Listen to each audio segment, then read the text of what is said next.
Oke, lanjut saja ceritanya. Bab 3305 sampai bab 3308. Namun tak lama kemudian semakin banyak orang yang memperhatikannya. Orang-orang datang dari segala arah, lambat laun mereka dirugikan. Lambat laun saya tidak tahan lagi. Pada dasarnya mustahil bagi mereka berempat untuk menerobos. Berjuang, kita harus membiarkan adik perempuan keluar dari pengepungan dan meminta bantuan. Su Longri dan yang lainnya seperti orang gila. Mereka lebih memilih terluka parah daripada berjuang mencari jalan keluar untuk Su Qingya. Begitu saja, dia mengambil jalan pintas entah dari mana.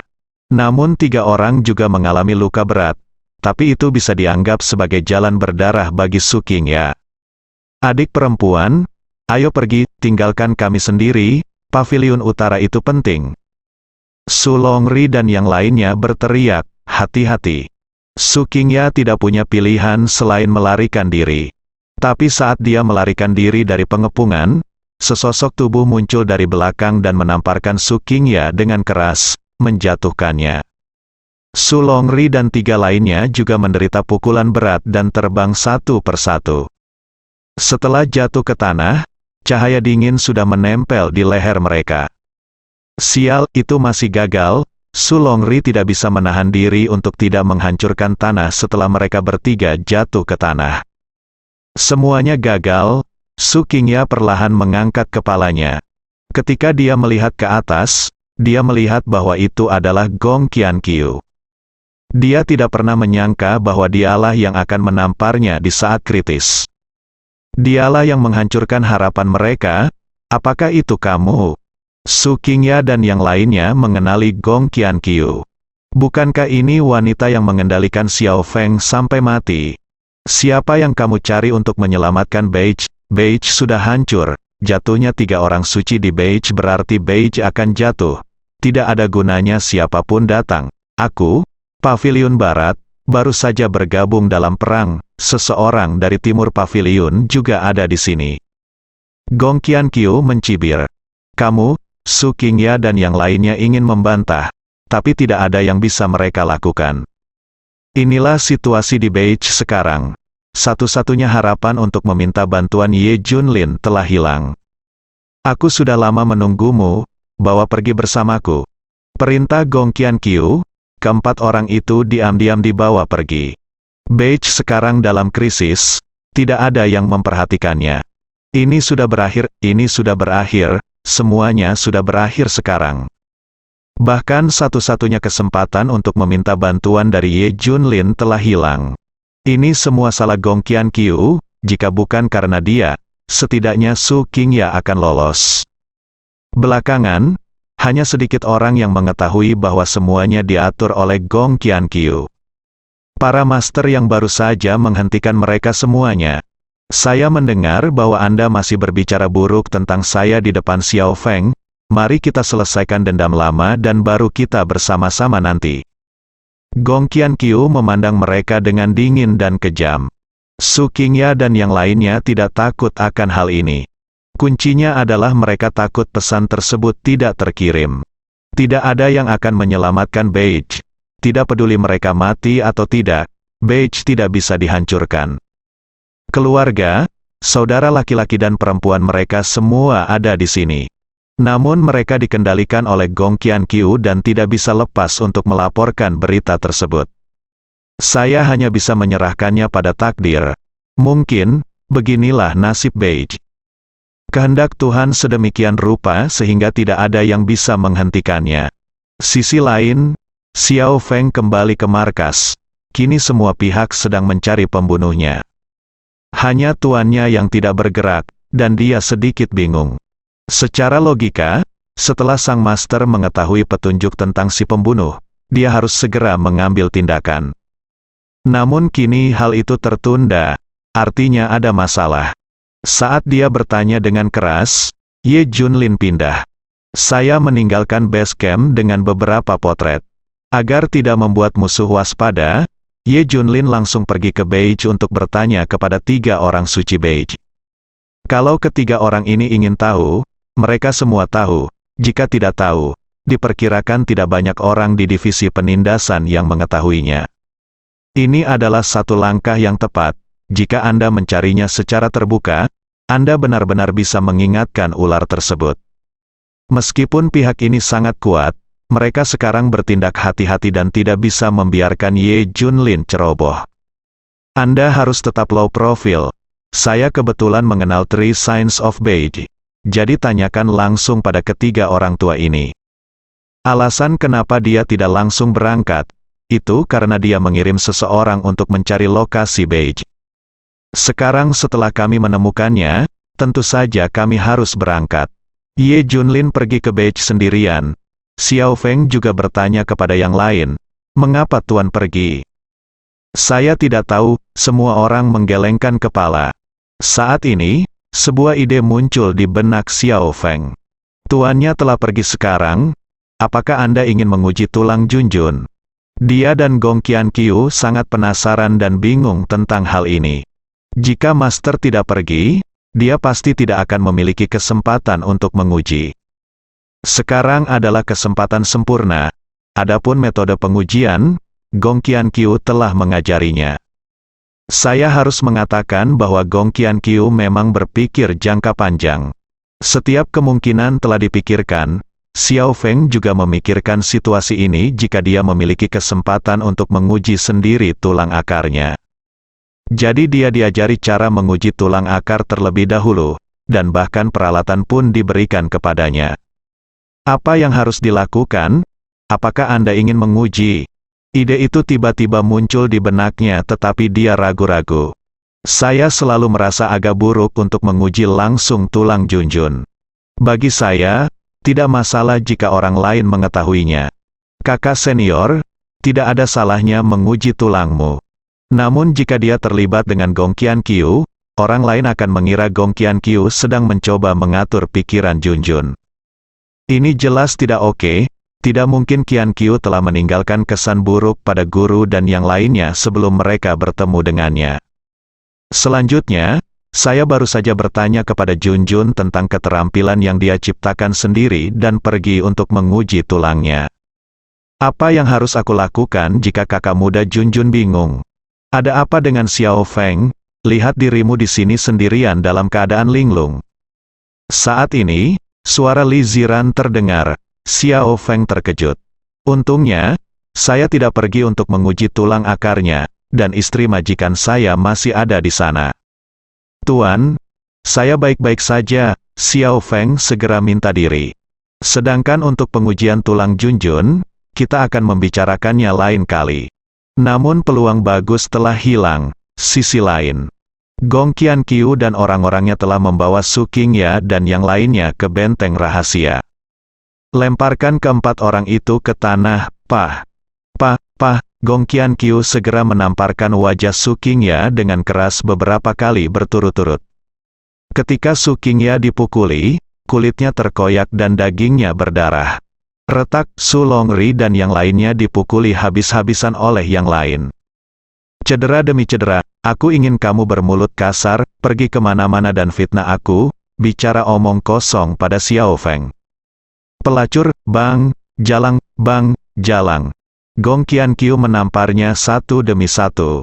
Menamparnya satu demi satu. Menamparnya satu demi satu. Menamparnya satu demi satu. Menamparnya satu demi satu. Menamparnya satu demi satu. Menamparnya satu demi satu. Wajah Su Qingya. Tapi Su Qingya memandangnya dengan jijik dan tidak mengatakan sepatah kata pun. Bahkan ada senyuman sinis di sudut mulutnya. Apakah kamu takut, Gong Qianqiu? Takut Xiao Feng akan melihat wajah aslimu? Takut Ye Junlin akan mengenalmu? Gong Qianqiu menjadi semakin marah ketika dia ditusuk oleh sebuah kalimat. Bukankah kamu hanya takut Xiao Feng akan mengetahuinya, dan Ye Junlin akan mengetahuinya? Saya akui bahwa Anda memang sangat kuat. Anda telah sepenuhnya mengendalikan Xiao Feng, tingkat kendali tertinggi, tapi coba tebak apakah kami memberitahu Ye Junlin tentang Anda? Su Qingya tertawa. Dia ingin membuat Gong Qianqiu berantakan dan menggunakan kata-kata untuk merangsangnya. Namun dia segera menjadi kecewa. dia tidak melihat apa yang ingin dia lihat di wajah Gong Qiankyu. Gong Qiankyu sepertinya telah memahami psikologi mereka. Kamu tidak memberitahu Ye Junlin, Gong Qiankyu berkata terus terang. Su Qingya panik dan hendak berdalih ketika dia mendengar Gong Qiankyu berkata, alasannya sangat sederhana. Kamu meremehkanku? Wanita dengan reputasi kejam sepertiku tidak layak disebutkan olehmu. Masalah ini bahkan tidak pantas disebutkan sama sekali. Itu tidak ada hubungannya denganmu. Kamu terlalu malas untuk memberitahu Ye Junlin. Kamu hanya menyebutkannya dengan santai. Singkatnya, masalah ini bukan urusanmu. Kamu mungkin merasa mual bahkan menyebut namaku. Kamu selalu membual tentang kebenaranmu. Jangankan pergi dan lapor ke Ye Junlin. Terkejut, sungguh mengejutkan, Su Qingya dan yang lainnya memandang Gong Qiankyu dengan tidak percaya. Bukankah wanita ini terlalu menakutkan? Baru pada saat itulah mereka melihat kengerian sebenarnya dari wanita ini. Dan aku sudah mengira kamu akan mengingatkan Xiao Feng bahwa aku sudah memberitahunya tentang hal ini sejak lama. Jadi, begitu kamu mengingatkannya, dia tidak akan meragukannya. Dia hanya akan berpikir bahwa kamu menabur perselisihan, dan aku telah menatap padamu. Gu, hal yang sama berlaku untuk daftar divisi. Aku sengaja memberikan Xiao Feng daftar yang sama denganmu setiap saat. Semua hits, Gong Qiankyu dengan jelas mengontrol psikologi mereka. Su Qingya dan yang lainnya terkejut. Tidak heran wanita ini begitu kuat. Dia sebenarnya bukan orang biasa. Ini semua dapat dianalisis dengan jelas. Psikologi mereka masing-masing dikontrol secara akurat.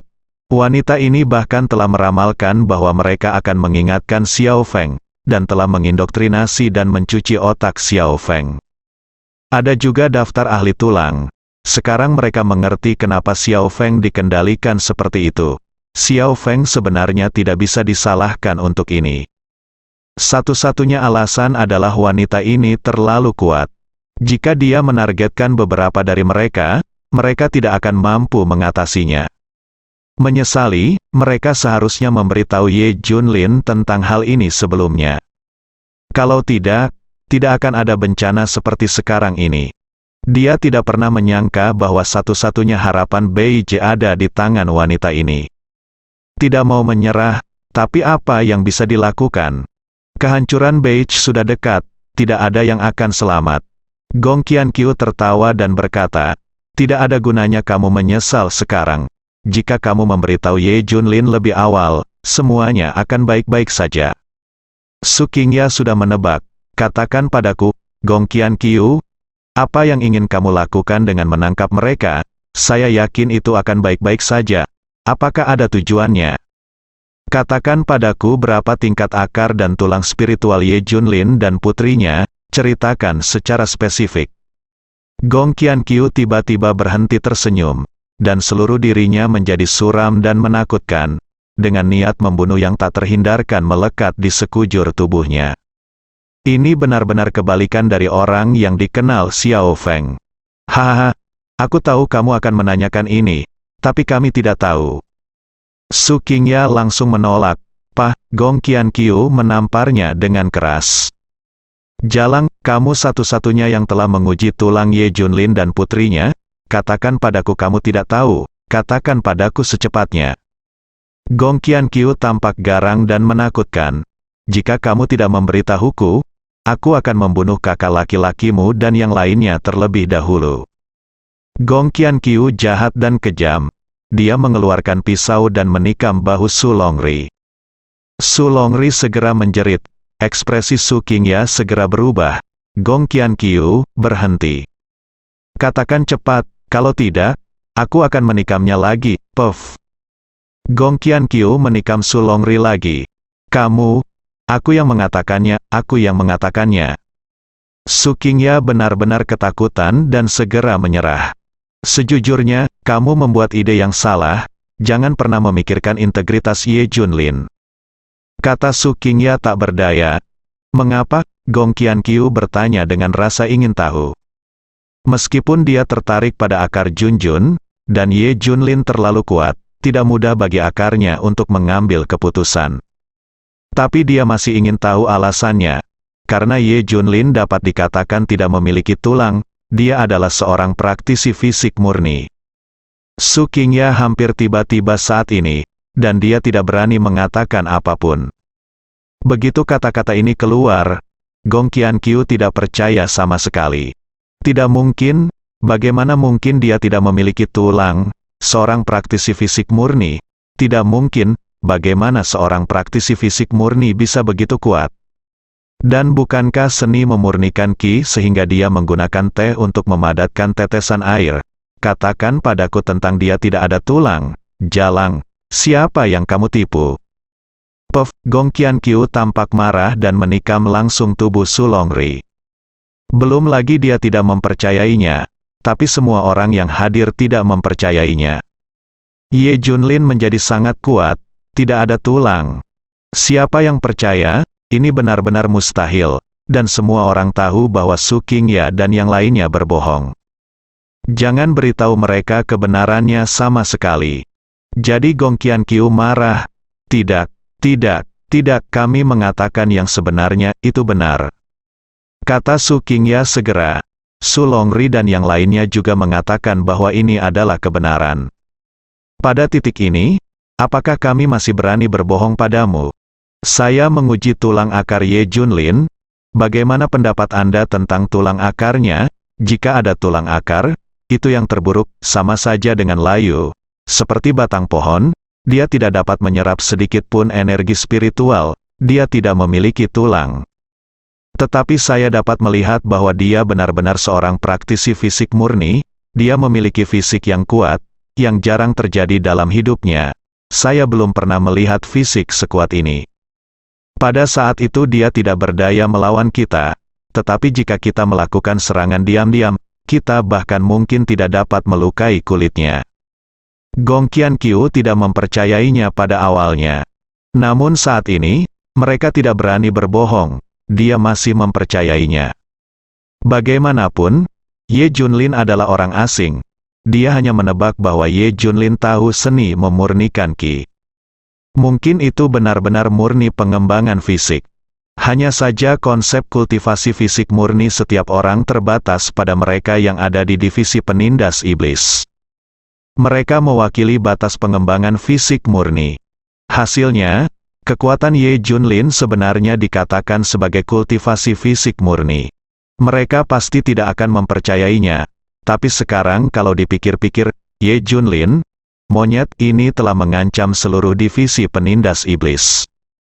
Begitu banyak hal aneh yang terjadi padanya, tapi itu normal. Misalnya, sekarang dia tidak memiliki tulang dan merupakan seorang praktisi fisik murni. Oke, dengan enggan aku percaya bahwa Ye Junlin tidak punya tulang. Bagaimana dengan putrinya? Inilah yang paling dikhawatirkan Gong Qianqiu.